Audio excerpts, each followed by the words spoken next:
love tinkering with it. They love making all these games and demos, and they don't really have an outlet for it other than Xbox and Xbox Live.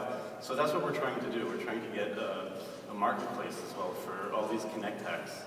So could you educate me in the audience, like how many other devices are there out there? You said there's many other 3D cameras. I don't know anything about it. I do know Kinect, but I don't know anything else, so tell us more about it. So at the moment, there's Microsoft Kinect.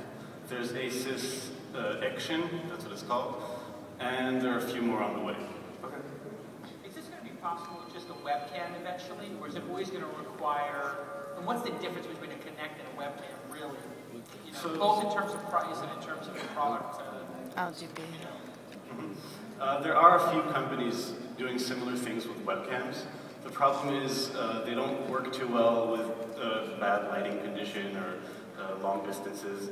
And the Kinect actually gives us much better data for this type of thing, for hand tracking, for full body tracking. The price difference is still quite significant. The Kinect, I think, is $150. The webcam is nothing nowadays. As webcams will get better at this type of thing, we'll integrate them as well.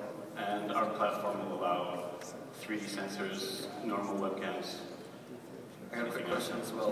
Why aren't you guys at GDC across the city? I mean, this would be really huge there. Why aren't you there right now? We are. We're actually 4 co-founders. So okay, cool. One of them is at GDC, one at the Digital Signage Expo, and both of us are here. Awesome. I like this. Just quick question. So, you know, this could be like a fun hackathon project that you did like in a weekend, or it could be real technology. I don't know, we're evaluating it. Tell us like how hard was this to build it, and what is the technology that went into it? So we've actually spent a few months working on what you've seen here in terms of providing the API and the framework. But that Disco Man demo that you saw, that's the result of last weekend. There was a WebGL HTML5 hackathon. That's a result of the hackathon. Roy was there working on that demo.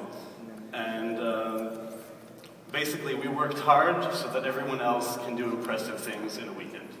So I think this, to a good extent, could be the future, but how do you bridge the gap between where we are today, the technology that's out there, and the hurdles that the consumer has to go to make this work, and be around in the future to be successful? So our first audience is obviously people who already have a Kinect at home. I think 18 million Kinects out there. A year, 2 years from now, every TV is going to have this built in, and we're going to be ready. You're going to have to come up with some really good use cases for this. You know, I mean, it's cool to show the man around the boxing or something, but like, if you really want to convince, you know, investors or users or, you know, my mom that this is something you should have, like, give me like 2 or 3 very concrete use cases where this could become a business eventually.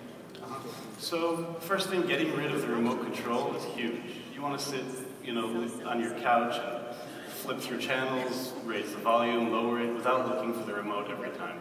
That's 1. 2, gaming, obvious.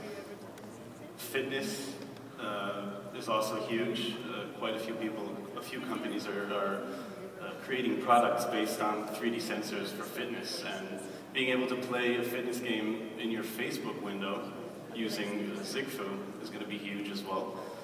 And video conferencing. Sitting in your living room, speaking with someone, maybe replacing the background. Once you have depth data and you know who's speaking, you can remove the background and replace it with anything you want. Okay, let's hear for Zigfu. Very well done. I'm getting tweet reports that the Ustream is streaming the dudes in the back